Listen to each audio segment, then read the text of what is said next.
When did you start getting involved with that and start contributing back to the project? Firstly, I had no idea about any communities that exist. But when my boss started to switch to this system, I was sure that it's like a mistake. I started to look around for support group. I needed some people who understand me, and found out my local community, my local meetup. I'm very grateful that people was doing this thing. And then I started to look for more events, and I was lucky again because it was WordCamp Nordic in 2019, in February. I went there. It was quick, cheap for me, and I was so excited. This event opened a whole new world for me. So first thing I did when I went back from Helsinki to St. Petersburg, I bought a ticket to Berlin. And from Berlin, I started to contribute to marketing. I was so excited, and I had a great time in marketing team. And big thank you to Abatakor,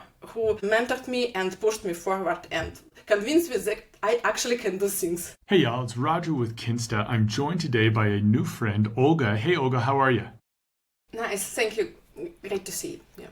Yeah, it's great to see you too. We ran into each other for the first time at WordCamp EU earlier this year and had a lovely conversation about all things WordPress. And so I'm really excited to get you on this show because I want to learn more about not only what you're working on currently and in the future, but also learn more about how you got into development and how you got into WordPress. So take us back a little bit. How did you get into becoming a developer? You know, when I finished my education at school, I was thinking logically. I had no idea what I want to do, but future is with computers, right? So you have to do something with computers, and I decided to be a programmer, but I messed up a bit and turned out that I was studying hardware instead of software. Anyway, I landed a job in a software company just updating system at clients. It's like closest thing to software I was able to do, to land a job on. And then I think I wanted to become a programmer, but I had no idea how to start. And then I had some lousy job, but my boss had a site that needs to be maintained, and he had a row with a developer actually. So I took it to maintaining, and I started to decipher how it's working. I understood this, and since this I started like normally. It turned out that I can do these things, but I was not very bold to apply for a job as a developer. So it was a couple of more years before I actually started a job as a developer. So you need to take courage.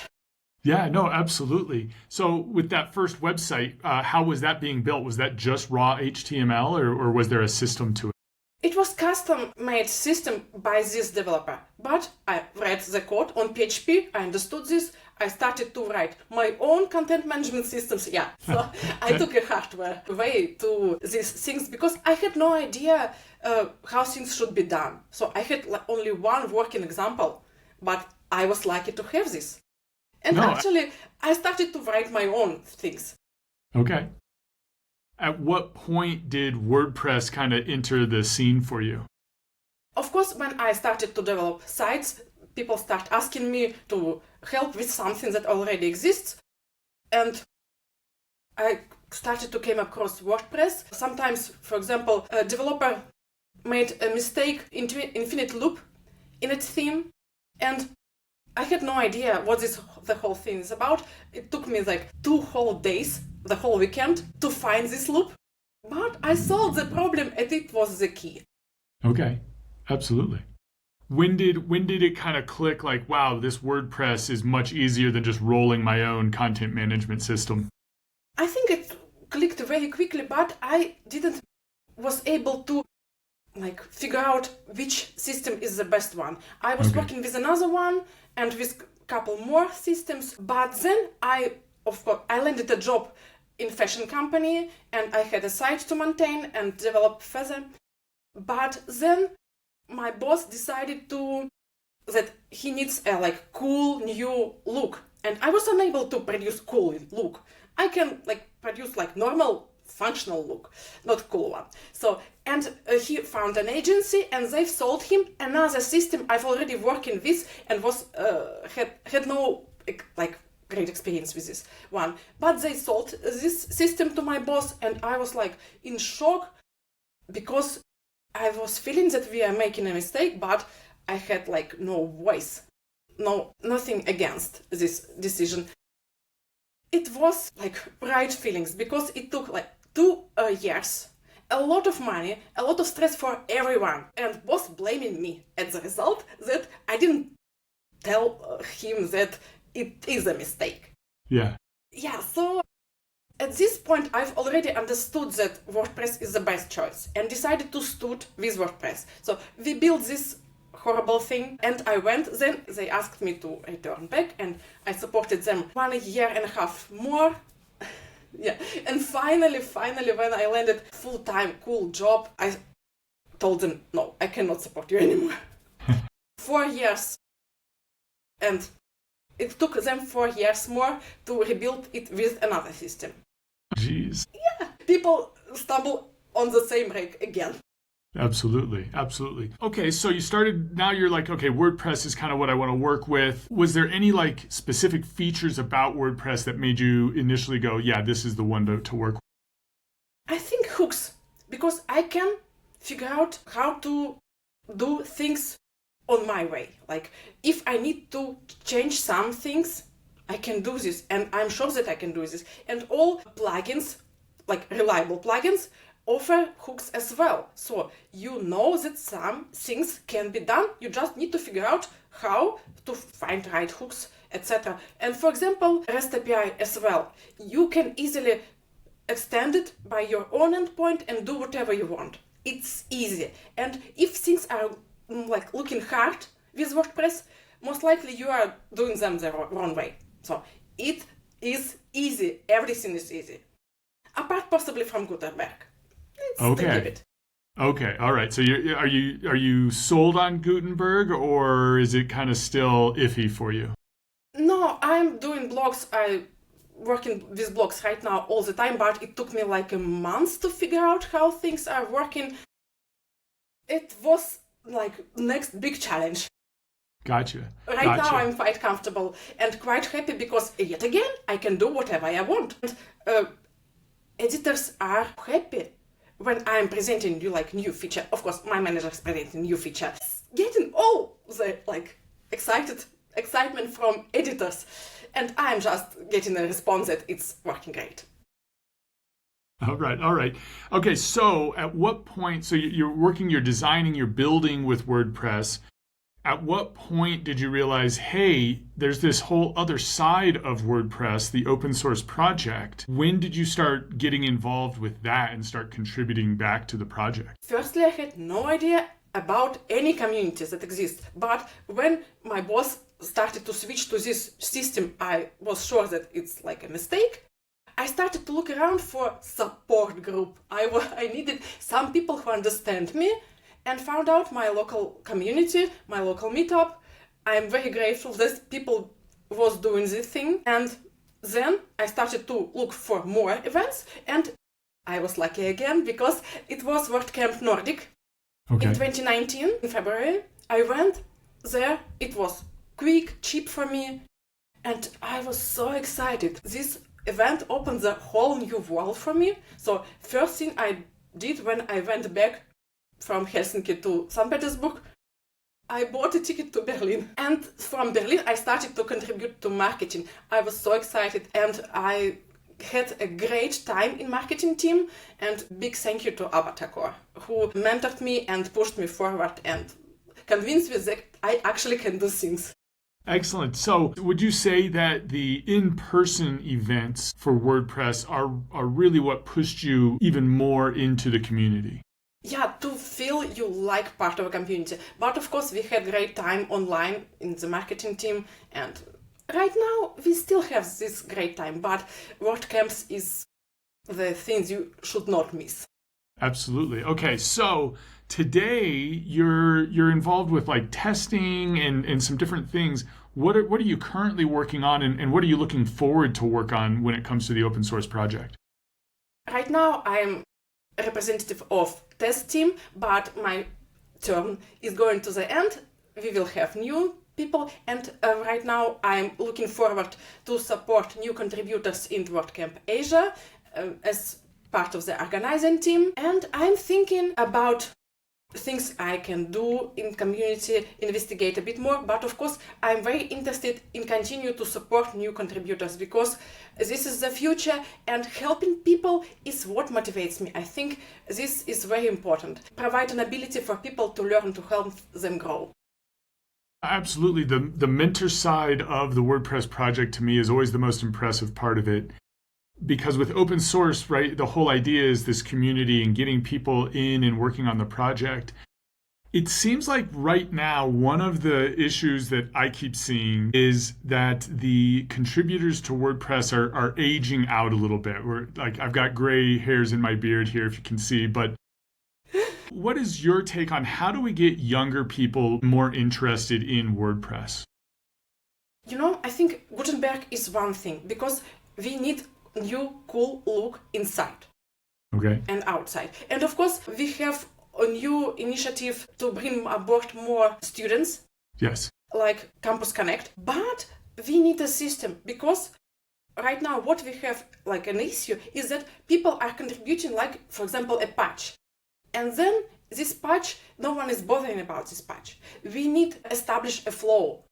Some people to review this, some people to push this forward and make it consistent and provide help to new contributors for them to stay and get comfortable. So I think this is like a big work needs to be done. So it's not about making patches, it's about the system itself. Okay, all right. So maybe digging into that a little bit more, and I'm not a developer here, so many things will go over my head quickly, but my understanding is, the easiest way for people to get involved is doing like a bug scrub type of thing, right? And start looking at tickets and seeing how they can fix things.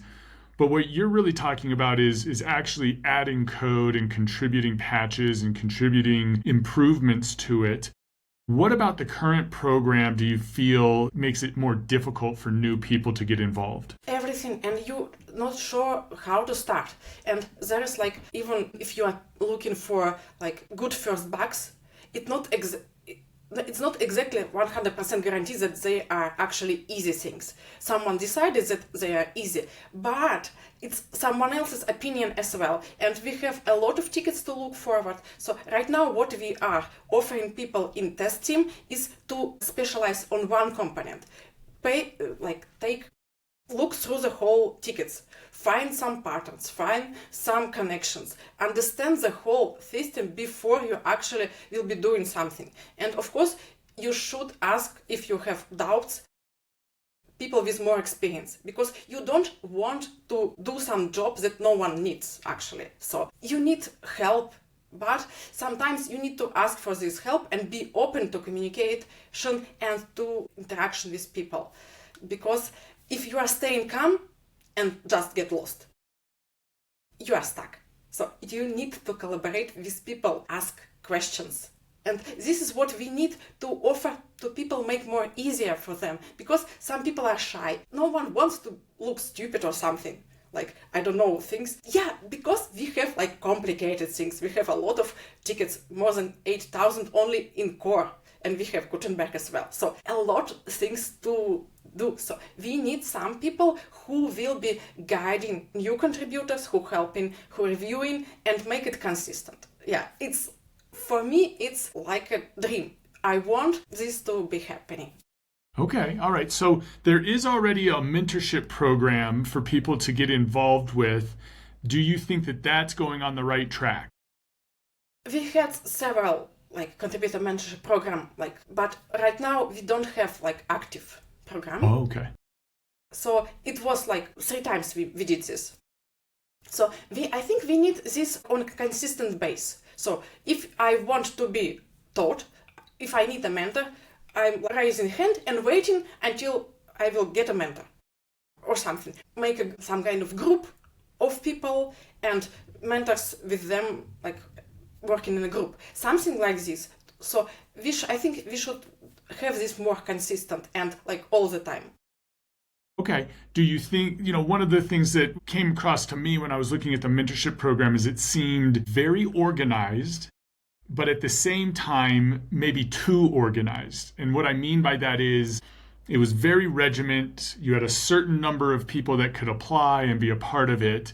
And from talking with you right now, it seems like maybe we just have a channel in Make Slack that's for mentoring, for people that are looking for mentors, and they go in there and they say, hey, I could use some help with this. Does somebody want to help me understand something like this? Is that kind of what you're proposing here? I think we need some kind of things in between, because people are asking questions, but it's like one time, and sometimes they got an answer, sometimes don't, because it's just lost in the process of a lot of questions and everything in the channels. So I think we need people who will raise their hands to be mentors, like all the time or part-time. For example, like I can mentor people like 2 hours a week. Okay. And I'm available on certain hours, and I'm like making session, and everyone can come and ask questions or something like this. And people are really value live interaction. Somehow it's working better than writing things down. I don't know why, but yeah, it's like it is. Yeah, no, absolutely. And I wonder if there's an opportunity maybe with the contributor days at different WordCamps to have a whole section of it of like the mentorship part of the contributor day. Do you see that potentially as being helpful, or is there already kind of an aspect of this in contributor days? We have to think about this. Right now, with WordCamp Asia, we are thinking about raising more table leads inside the community to have like a lot of support for new contributors. So possibly we can combine this initiative with a contributor mentorship program and make some kind of consistent income of people with experience.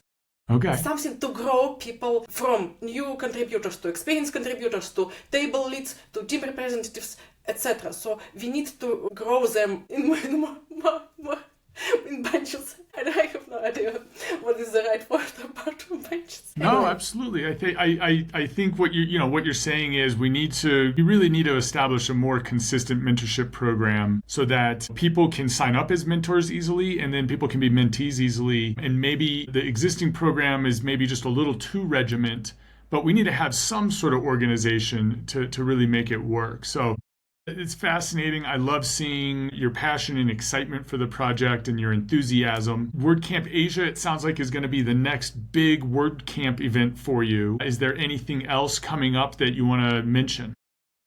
I have 2 PHP conferences this autumn, so I'm preparing in Russia. So I'm preparing for them. I am campaigning for WordPress inside Russia, because you need to go outside of WordPress bubble, our safe zone. So yes. You need to go to PHP community to show them how WordPress is working, to make them understand. At one conference, I am a backup speaker. On the second conference, I am like normal speaker, and I will be talking about. So I think it's quite important for people to understand these things. Excellent. We'll share the link. We'll get the link shared with all of those so that people know where to go. And I like the idea of getting outside of the WordPress bubble. You mentioned PHP. Do you think it's also beneficial to get into like the JavaScript groups because of all of the React and stuff in Gutenberg now? I applied to a conference that called Frontend, and they decided that Gutenberg is not so much of a frontend. I was trying to explain this is still a frontend, but I will try again. Okay, all right. So, and maybe that's where the rest of the community can also start working is really reaching out to the JavaScript community more and see if we can get something there. Olga, it's great to talk to you. Thank you so much for the insights into how you got into WordPress and your thoughts about contributing and mentorship. If people want to get in touch with you, what is the best way for them to reach out? I think in Slack. Make WordPress Slack. But of course, if you don't have WordPress Slack, or if you have some issues with it, I'm on Twitter as well. So okay, you can easily find me. Fantastic. Olga, it's great to talk to you. I look forward to seeing you again soon in person and hopefully have you back on here to talk more about WordPress in the future. Thank you very much. It's so exciting. My pleasure. All right. Ciao.